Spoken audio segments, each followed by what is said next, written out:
আসসালামু আলাইকুম। JN cooking and ব্লগের আজকের পর্বটি দেখার জন্য আমন্ত্রণ রইল। আশা করছি সবাই খুব বেশি ভালো আছেন, আমরাও ভালো আছি আলহামদুলিল্লাহ। আজকে ডিমের কোরমা তৈরি করব, তবে একটু অন্যরকমভাবে ডিমের কোরমাটা আমি তৈরি করছি। আশা করছি রেসিপিটি ভালো লাগবে। ভালো লাগলে চ্যানেলটাকে সাবস্ক্রাইব করে বেল বাটনটাকে প্রেস করে দেবেন। তো প্রথমে একটা মশলা তৈরি করে নেব। আর আমি 5টা ডিম সিদ্ধ করে নিয়েছি, খুব ভালোভাবে সিদ্ধ করে উপরের স্কিনটা ফেলে দিয়ে রেখে দিয়েছি। মশলা তৈরির জন্য জয়িত্রী নিয়েছি কয়েক টুকরো, শাহি জিরা আধা চা চামচ, 2টো এলাচ এবং কাজু বাদাম প্রায় 10-12টার মতো নিয়েছি। এখন একটা গ্রাইন্ডার জারে একটা পেস্ট তৈরি করে নেব। এর জন্য আস্ত পেঁয়াজ নিয়েছি দুটো পেঁয়াজকে আমি মোটা করে কেটে নিয়েছি। ধনেপাতা নিলাম পরিমাণ মতো এবং যে মশলাগুলো দেখালাম সেটা দিয়ে, কাজু বাদাম দিয়ে, পানি দিয়ে পেস্টটা আমি তৈরি করে নিয়েছি এভাবে করে। এখন আমরা চুলোতে চলে যাব। তার আগে ডিমটা আমি কেচে নেব। ছুরি দিয়ে এভাবে করে কেটে নিলে রান্নার সময় বা ভাজার সময় ডিমটা ফুটে উঠবে না এবং মশলাটাও খুব ভালোভাবে ঢুকে যাবে ডিমের মধ্যে।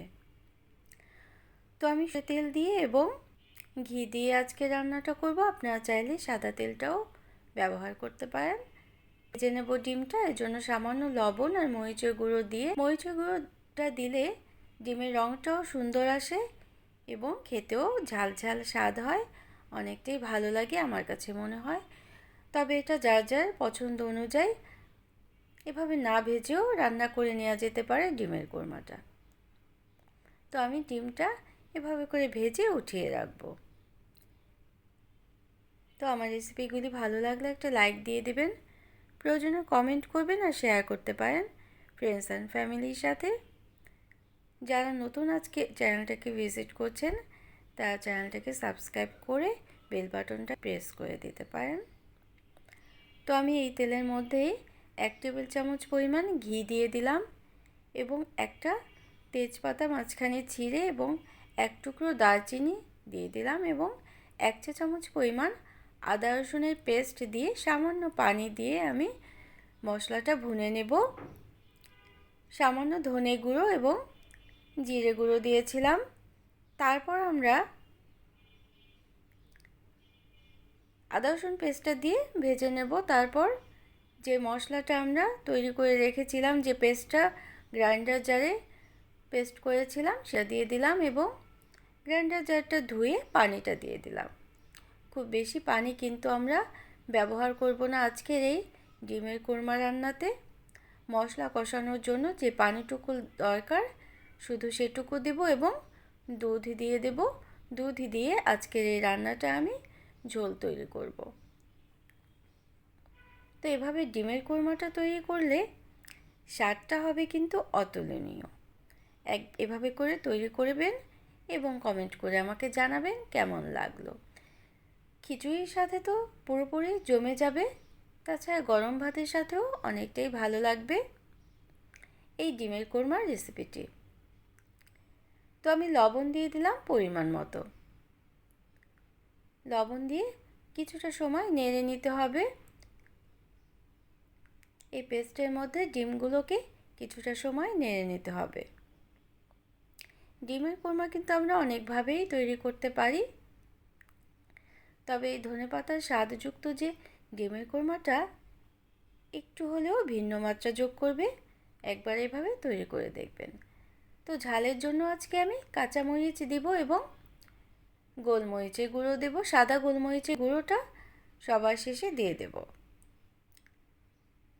তো আপনারা চাইলে সামান্য শুকনো মরিচের গুঁড়োও দিতে পারেন।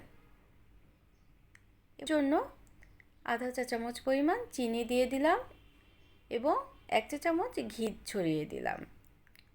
এখন পরিমাণ দুধ দিয়ে দেব। তরল দুধ দিয়ে আরও কিছুটা সময় নেড়ে নেব। তো এরকম আরও নিত্য নতুন রেসিপি পাওয়ার জন্য চ্যানেলটাকে সাবস্ক্রাইব করে বেল বাটনটাকে প্রেস করে দিবেন। বেল বাটনটাকে প্রেস করে দিলে পরবর্তী নোটিফিকেশনটা পেয়ে ভিডিওগুলো দেখে নিতে পারবেন। আর যে কোনো ভিডিও দেখার আগে অবশ্যই একটা লাইক দিয়ে দেবেন। কেউ যদি ঝোলটা আরেকটু বেশি গাঢ় চান তাহলে দুধের পরিমাণ আরেকটু বাড়িয়ে দিতে পারেন। তবে ডিমের কোরমাটা এরকম ঝোলই ভালো লাগে। তো আমি সার্ভ করে নিচ্ছি এবং পেঁয়াজ বেরেস্তা করে নিয়েছিলাম, সেই পেঁয়াজ বেরেস্তাটা উপরে ছড়িয়ে দিয়ে আমি রান্নাটা আজকে শেষ করব। যারা এতক্ষণ আমার সাথে থাকলেন, সবসময় আমাকে সাপোর্ট করেন, তাদের জন্য রইল অসংখ্য অসংখ্য ধন্যবাদ। তো এরকম আরও রেসিপি পাওয়ার জন্য চ্যানেলটাকে সাবস্ক্রাইব করে আমার পাশে থাকবেন। তো সবাইকে অনেক ধন্যবাদ। সবাই অনেক বেশি ভালো থাকবেন, আমাদের জন্য দোয়া করবেন।